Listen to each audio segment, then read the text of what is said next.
hyped because I was always hoping to see that hero. I was able to talk to some of the pro players here in the Philippines about the Louis, and they feel that this hero after the release is not no longer viable because before during the advanced server when Louis was used frequently because her skills were longer in range. I mean, apart from the ultimate, the first skill, the second skill can reach longer ranges compared to what it now has. So that's probably why pro players who were able to play the advanced server did not feel that Louis is viable in the meta. But Valier is 100 times much better though, because it Yeah. answers a lot from the other side. I mean, it is already pressured by the Natalia, surely, and even the Selena. But imagine having that consecration, or what was the ultimate? Was it consecration? The ultimate of Valier against the Atlas, against the Selena potentially, and even the Cho. It's like a free purify that you can get, and you can disrupt the combo from the Atlas if ever. If ever, yeah. And with the way that the lineups are looking, I'm actually leaning. I'm actually leaning towards the Sunspark side of things. Mm, And yeah. immediately a pause will be called. But Yep. I'm leaning towards the Sunsparks type of side of things because of the Atlas's inherent ability to just go for the setups. Yes, Kufra Hmm. on Fuzaken will be impactful in a way that if he goes for the revenge and connects with a good rage, it's going to be more than enough for the engage. But Rafflesia, Hmm. even if he catches one or two people, it's guaranteed that he can flicker in and go for the fatal links onto at least one person. There's not a lot of, I don't want to say there's not a lot of skill involved there, but there's a big chance that Rafflesia will be able to hit the fatal links. Yeah, that's true. And that is Rafisha. I mean, how hard is it for a guy like Rafisha, the championship Kufra of the Philippines? At least that's called. But yeah, with all of the skill shots that they can land with this, I think that it's easy to side on the Sunsparks team in this specific match. I think the lineup from Onic PH, although one hero is specifically good against another, I think this is a lineup that Onic PH has already showed against Sunsparks many times before. And even when this can work easily, it can also be answered easily by Sunsparks. And what do you think about the what do you think about the composition of Onic PH going into the mid game? Because I believe that is where Yeah. we'll be experiencing most of the team fights here, especially with Dilar and Fuzagen trying to look for openings across the map. It's pretty solid in the mid game, provided that they get the good 5v5 match. Even their peel is good. That what I'm trying to say this is that if they know what they're doing, if and which is obviously they know, and they don't make mistakes, they can easily win team fights in the mid game because their composition is just way too textbook. Honestly, you have everything that you need in the final strategy. You have the funnel receiver. You have solid side laners, and even their team fights are good. You can layer the ultimate, the Kufra with the last insanity, all that jazz. So it's so easy, honestly, for them. So it's gonna be up to them, up to how Soundsparks will try to fight this. But Fuzak already tags Greed. Greed is away, however.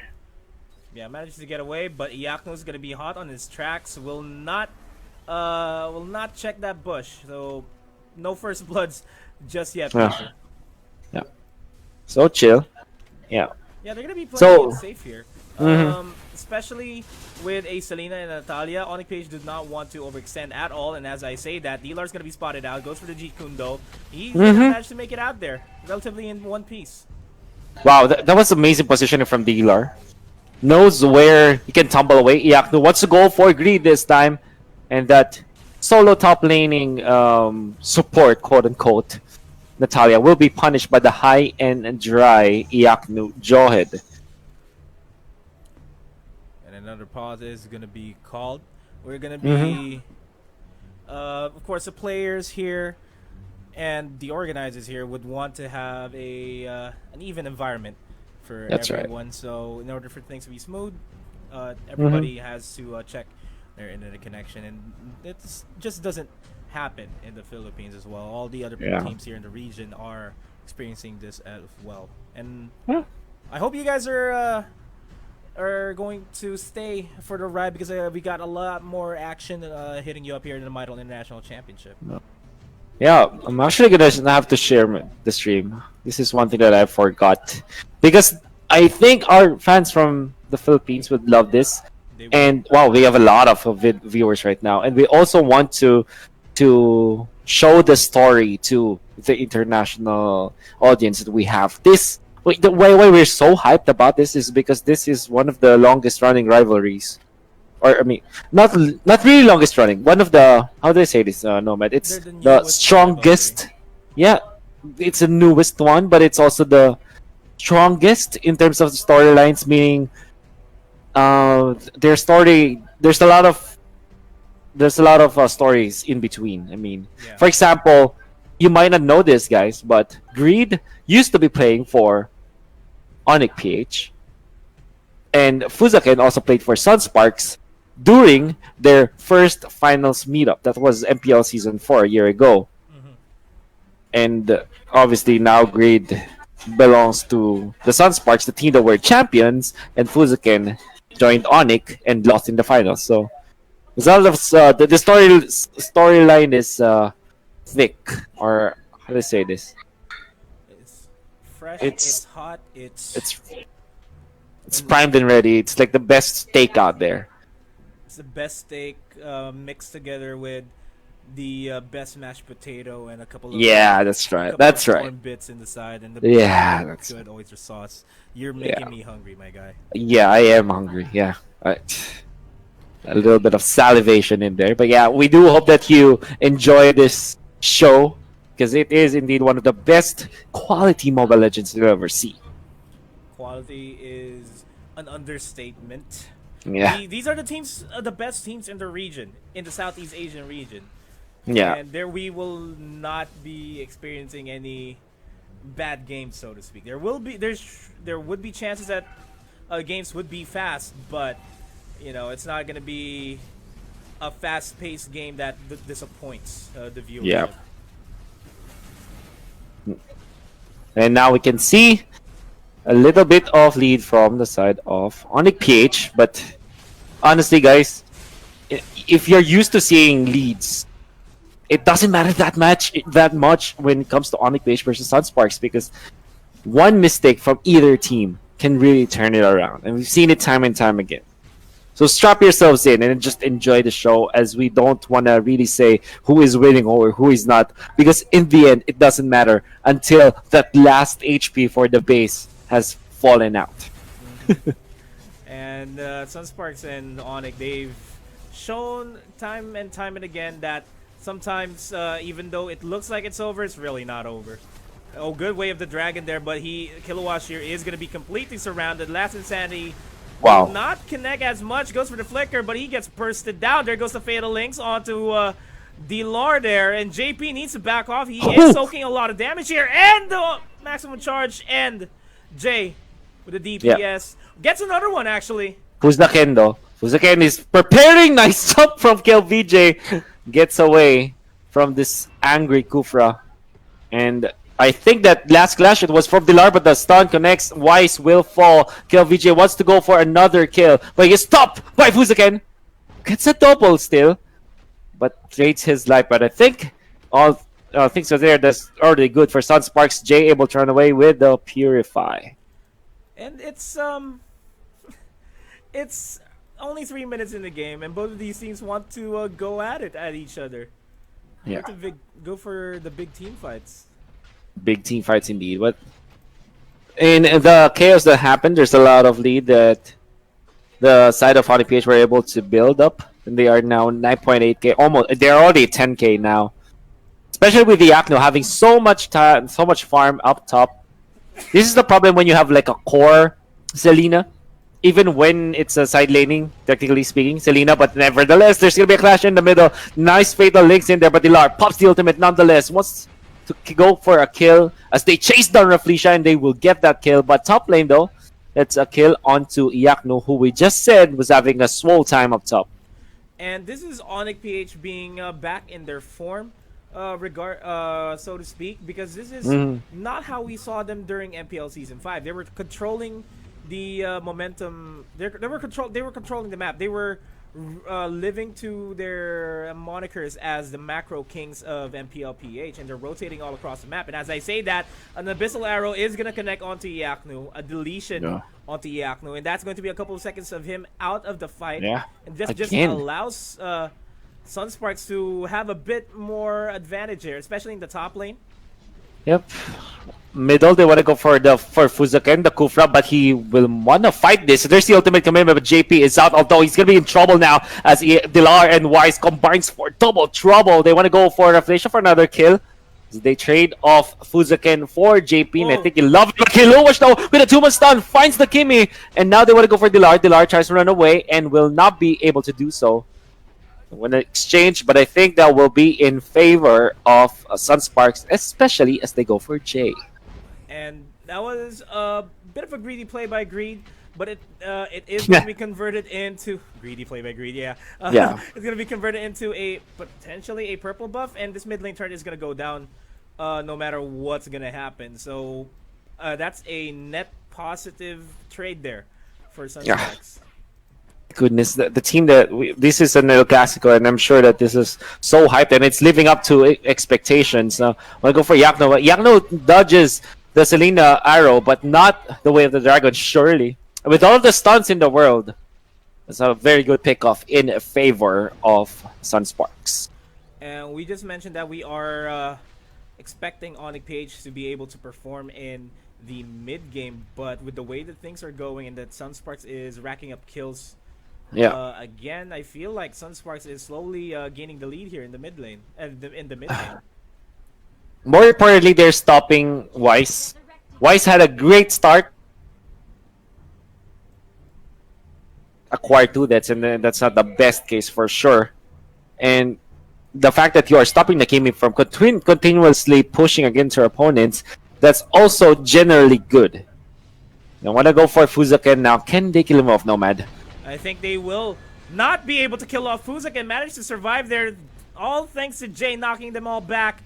The ejection was also used in order for them to be safe, and that is all to potentially reset this turtle and go for it for themselves. Well done. Nice exchange in there. Well, Fuzaken finds the Selena, and this could be a kill unless the flicker was used with a very nice timing and angle coming out of KelVJ, able to dodge that bouncing ball from stopping himself. And we call KelVJ here in the Philippines the king, and it's showing some kingly performance now. 5-1-3 from the Selena. And this Selena is starting to become a big problem here. And as I say that, Dilar is going to be diving in for the last Insanity. I don't think... Well, it does actually convert into a kill. The fire stakes just enough to take them out, and this mid lane turret is going to go down, and that's going to be a trade on the bottom lane turret by Sunsparks, and they will start sieging this up to alleviate some of that map pressure happening, and they will do quick work on this with that turtle buff onto Wise. And it's a Kimi.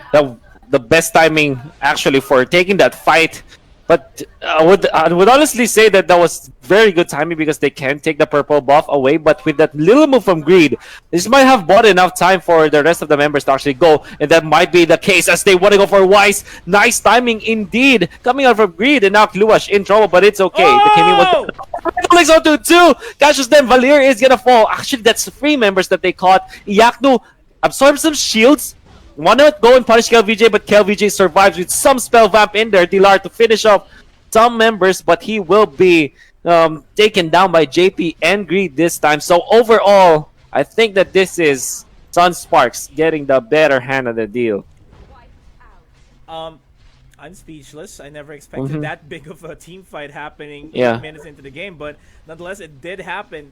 That was a good initiate by Reflecia, catching 4 members on the side of Onic PH, and just completely turn the tables here. And yeah, despite the fact that the gold here is relatively even, having a look at the map, they have advantage in terms of map control. All tier 1 turrets are down. They can freely Sunsparks can freely push in towards the jungle here of Onic PH, and that would Yeah. just deny Wise any opportunities for them to farm up.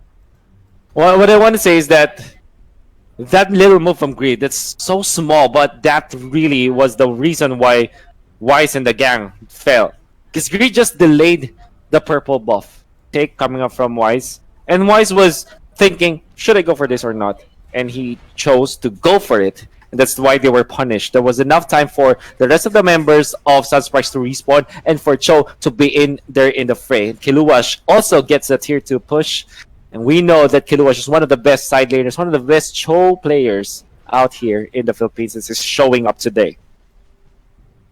And his showing in this game allows him to get the Blade of Despair and the Endless Battle relatively quick, all things considered, and this would just tear turrets down. And with Onic almost always rotating as a 4-man unit, and D-Lar going to be relegated to the split push role, I don't think they would be able to answer the Cho split pushes. Yeah, that's right. And it's actually showing now with all of the split push that the Cho does in combination with the some little moves from the Natalia.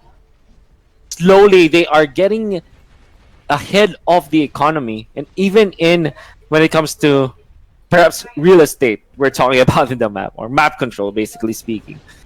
And they will also catch up this Fuzak, and nice fatal links by Reflecia to not allow him to escape. They right now, it's basically Onic PH not having any opportunities to get any crowd controls in here to contest this Lord take. Yeah, not at all. Although Kimi is so strong now, level 15, maxed out in terms of levels. Dilar having to use the ultimate. KLVJ finds a stun on Weiss, but the punishment coming out from the ejector of Iaknu. Now Weiss is still a hard target, but the ultimate of Alex catches 3. No deaths though, as nobody was there. No damage output, as they might have just secured the Lord because of those deaths. Their overextensions onto Weiss. That's okay, because those were just instruments to the better good, which is getting the Lord for Sunsparks. And the Lord is going to be marching on here in the bottom lane.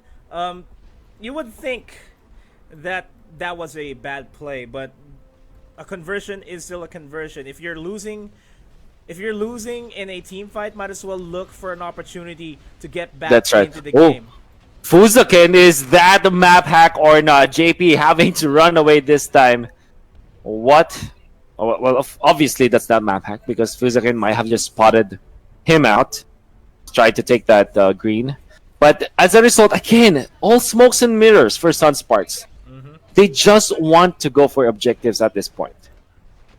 And Onic PH is on the back foot here. They cannot secure an objective for themselves because they cannot freely roam around with a Natalia and a Selena just wandering all across the map, and Greed giving up the information to Onic PH that to Sunsparks, I mean, that hey, this is where they are. We can play this way.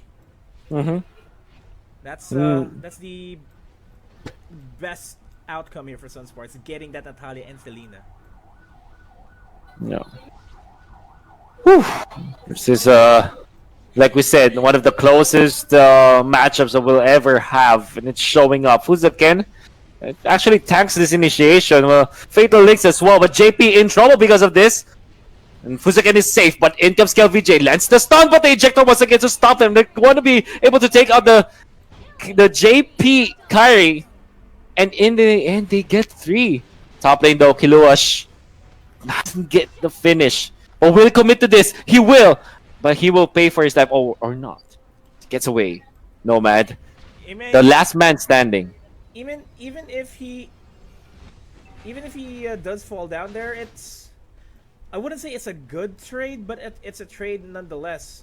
That's gonna be super minions pushing up towards the top lane.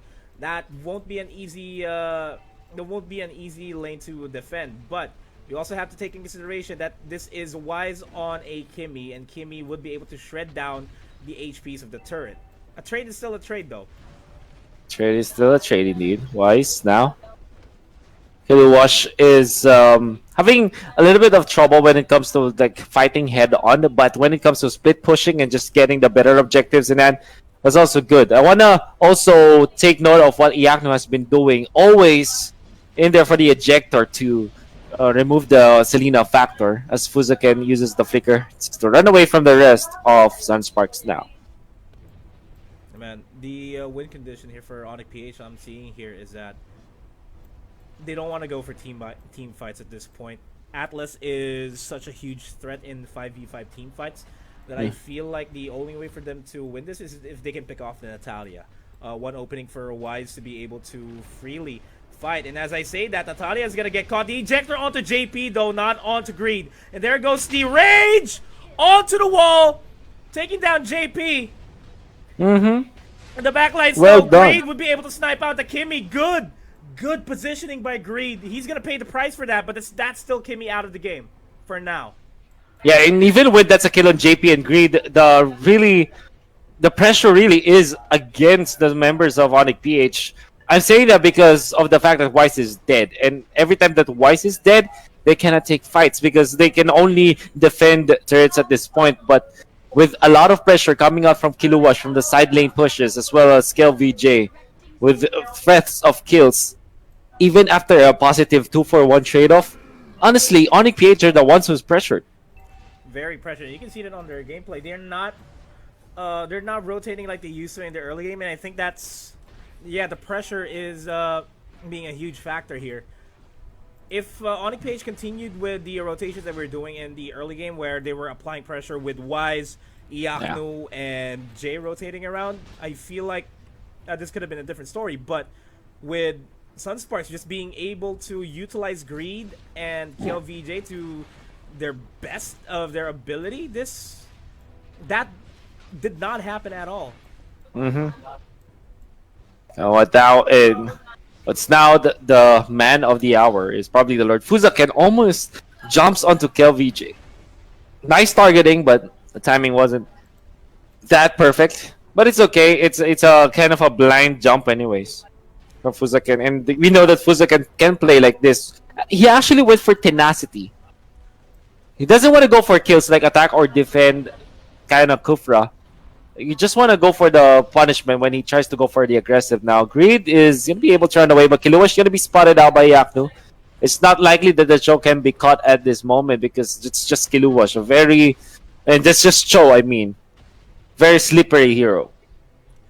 Very slippery, and being the slippery hero that he is, he's just staying at the bottom lane, just making sure that he can keep shoving out the bottom, keep shoving up the lane in their favor.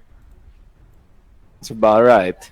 I mean, and I think the shield being picked up by Cho, no immortalities just yet is going to be more than enough for him to secure a split push. But as I say that, JP is going to get caught out. The flicker by Iaknu countered immediately by the Fatal Links by Reflecia, but he's still going to fall down as Fuzaken secures the kill with the bouncy ball. Oh, Greed. Onic not being able to convert that into a positive trade. It's a 3-4-2 trade. Fuzaken's going to go down. Oh, no.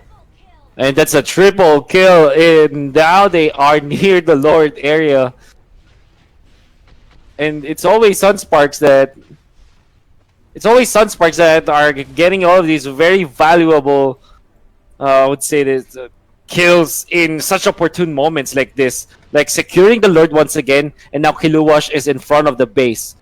It's just wonderful to see how many times Sunsparks are always able to find the favorable fights in clutch moments in the game. And the more that Sunsparks keeps doing that, the more they're securing the game. I don't want to see a record-breaking match here in terms of length, and I think with the Luminous Lord being secured by Sunsparks, it's only going to be a matter of time before they actually secure the game. That's how I'm seeing it right now, at the very least. Yeah, that's true. And I'm actually gonna be nervous for Onic PH now because it feels like Sunsparks already got in their groove. It's JP maxed out. Greed is also having a great time already because it's 19 minutes in, and naturally any support with 7 kills to his name will get this much farm. And his damage health is already considered as a core. A core agreed, Core Natalia. Yeah, especially with the backstab proc on Natalia's passive. As I say that, there goes a Wave the Dragon onto Iakno, and he quickly falls down by the hands of this Sunsparks lineup, and they are marching in towards their base. It's scary with just the Acne here, 5v4. Damage, oh, the Fatal Links catches 3, and that's gonna be massive, but the pushback from Jade is actually well done. He will receive the stun, and if not for that push, that searing torn from Jade, this would have been definitely over now for Onic PH. That being said though, Sunsparks still feeling it, greed on the backlines, eliminates Jade, no more pressure, no more potential for a pushback with that kill. And Nomad, it's gonna be scary, 2v4, 2v5 even. And it wasn't clearly enough. Sunsparks will take the game. And a game that they secure almost effortlessly, save for the